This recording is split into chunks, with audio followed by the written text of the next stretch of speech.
नमस्कार, मैं अदिति कुशवाहा। चलिए देखते हैं झारखंड की 15 फटाफट बड़ी खबरों को।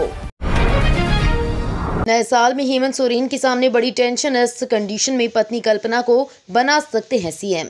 राज्य में सत्तारूढ़ झामुमो के गांधी विधायक डॉक्टर सरफराज अहमद ने विधानसभा की सदस्यता से इस्तीफा दे दिया है।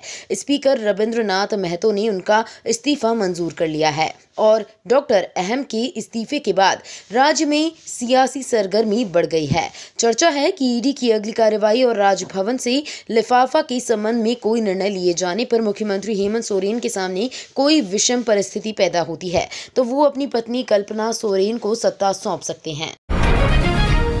हेमंत सोरेन ने बुलाई विधायक दल की बैठक, सच होगा बीजेपी का कल्पना वाला दावा। झारखंड में जेएमएम कांग्रेस और आरजेडी की गठबंधन सरकार का मुखिया बदलने की अटकलों के बीच मुख्यमंत्री हेमंत सोरेन ने विधायक दल की बैठक बुला ली है। इस मामले की जानकारी रखने वाली पार्टी नेता के मुताबिक सोरेन ने गठबंधन सहयोगियों के विधायक दल की बैठक बुलाई है। ईडी के साथ बुलावे को दरकिनार कर चुके हेमंत सोरेन पर संभावित एक्शन की चर्चा के बीच इस बैठक ने अटकलों को और हवा दे दी है। नए साल पर झारखंड में निकली बम्पर बहाली, 3024 पदों पर होगी भर्ती। नए साल आने के कुछ घंटे बाद ही झारखंड में सरकारी नौकरियों की तैयारी कर रहे अभ्यर्थियों को बम्पर गिफ्ट दिया गया है। इसके तहत 3024 पदों के लिए बम्पर भर्ती निकाली गई है। इनमें 2532 पद पैरामेडिकल कर्मी और 492 तकनीकी पद निर्धारित हैं। इन पदों पर होने वाली बहाली को लेकर सारी जानकारियां भी जारी कर दी गई है। हड़ताल पर ट्रक चालक से झारखंड में गहरा सकता है घरेलू गैस का संकट। केंद्र सरकार की ओर से लागू किए गए नए हिट एंड रन कानून के विरोध में बस, ट्रक व अन्य वाहनों के चालक और संबंधित एसोसिएशन 1 से 3 जनवरी तक के लिए हड़ताल पर चले गए हैं। इस हड़ताल के कारण बॉटलिंग प्लांट से 1 जनवरी को एक भी ट्रक पर ना तो सिलेंडर लोड हुए और ना ही एक भी ट्रक प्लांट से बाहर निकले। हड़ताल जारी रहने और ट्रकों के डीलरों तक नहीं पहुंचने पर रांची सहित पूरे राज्य में घरेलू गैस का संकट गहराने की संभावना है। एमपी और छत्तीसगढ़ में 5 दिन झमाझम बारिश के बीच झारखंड में भी जारी हुआ अलर्ट। मध्य प्रदेश और छत्तीसगढ़ में कड़ाके की ठंड पड़ रही है।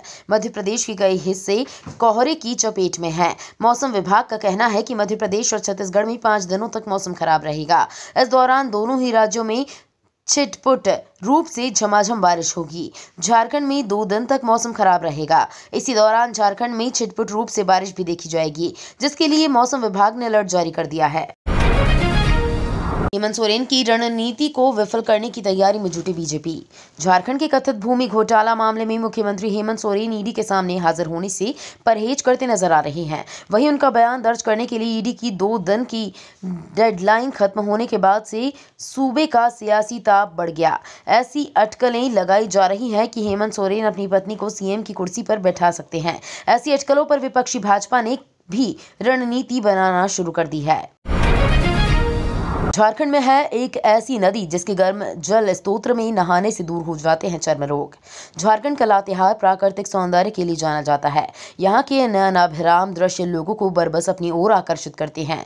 यहाँ कई ऐसे पर्यटन स्थल हैं जिनकी स्थानीय स्तर पर ख्याति है। इन्हीं में से एक है ततहा नदी का गर्म जल स्रोत।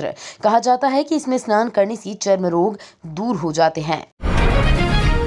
दुमका से पटना के लिए जल्द चलेंगी एक्सप्रेस ट्रेन। हंसडीहा, भागलपुर, सुल्तानगंज व किऊल में होगा ठहराव। दुमका से पटना के लिए ट्रेन जल्द ही मिलने वाली है। इसके लिए प्रस्ताव भी ईस्ट सेंट्रल रेलवे हाजीपुर के chief transport planning manager AK Satpathy की ओर से तैयार किया जा चुका है। जानकारी के मुताबिक ट्रेन दुमका से अपराह 14:05 पर पटना के लिए प्रस्थान करेगी। भागलपुर में ट्रेन का आगमन 16:32 पर और प्रस्थान 16:37 पर होगा।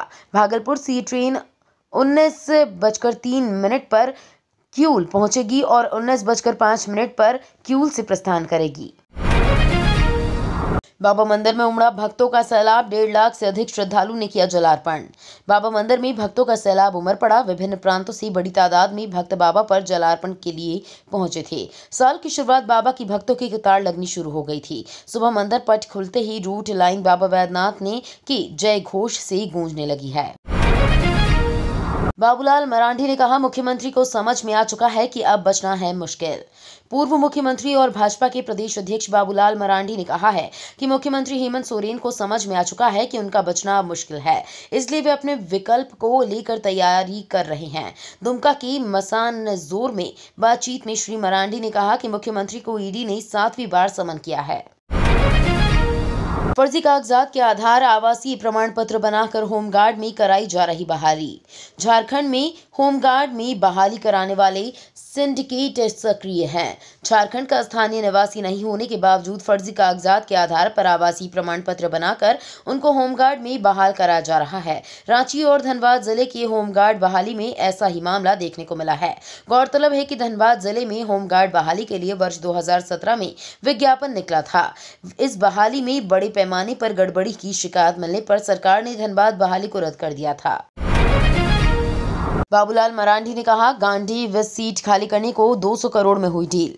गांडी से झामुमो विधायक डॉक्टर सरफराज अहमद के इस्तीफे पर झारखंड प्रदेश भाजपा अध्यक्ष बाबूलाल मरांडी ने गंभीर आरोप लगाए हैं। कहा कि गांडी विधानसभा सीट खाली करने के लिए बड़ी डील हुई है। अचानक से डॉक्टर सरफराज अहमद का इस्तीफा देना कई सवालों को जन्म देता है। उन्होंने कहा कि चर्चा है कि सीट खाली करने के लिए 200 करोड़ रुपए में डील हुई है। 7 लोगों की हत्या का आरोपी विजय महतो 18 साल बाद गिरफ्तार। तुपुदाना ओपी पुलिस ने सोदाग गांव में 7 लोगों की हत्या के आरोपी विजय महतो को 18 साल बाद पंजाब से गिरफ्तार किया है। वो हत्या की घटना के बाद से ही फरार था। आरोपी की गिरफ्तारी के लिए हटिया डीएसपी राजा कुमार मित्रा के नेतृत्व में टीम बनाई गई थी। उन्हें सूचना मिली थी कि विजय महतो पंजाब में छिपकर रह रहा है। इसके बाद टीम पंजाब पहुंची। वहां से उसे 1 जनवरी को गिरफ्तार किया गया। पुलिस आज उसे लेकर रांची पहुंचेगी। 1000 करोड़ अवैध खनन मामले में दाऊ यादव के बेटे ने ईडी कोर्ट में किया सरेंडर। साहिबगंज जिले में हुए 1000 करोड़ के अवैध खान मामले में दाऊ यादव के बेटे ने ईडी कोर्ट में सरेंडर कर दिया। राहुल यादव ने हाई कोर्ट के आदेश पर ईडी कोर्ट में सरेंडर किया। इसके बाद कोर्ट ने उसे 5 जनवरी तक न्यायिक हिरासत में भेजने का आदेश दिया। हाई कोर्ट में उसने नन बेलेबल वारंट को चुनौती दी थी। राज्यपाल सीपी राधाकृष्णन बोले, जिन्होंने गलत किया उन्हें परिणाम भुगतना होगा।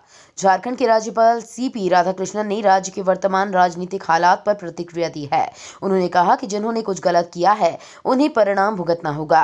कानून व्यवस्था पर राजभवन की नजर है। दरअसल राज्यपाल को राजभवन में आयोजित एक कार्यक्रम में मीडिया से बातचीत कर रहे थे। उन्होंने कहा कि कानून व्यवस्था दुर्भाग्य से बिगड़ रहा है। ये बहुत दर्दनाक है। बता दें कि राज्यपाल तमिलनाडु के लिए रवाना हो गए हैं। तो ये थी आज की बड़ी खबरें। डेली खबरों से अपडेट रहने के लिए चैनल को सब्सक्राइब करना बिल्कुल ना भूलें। धन्यवाद।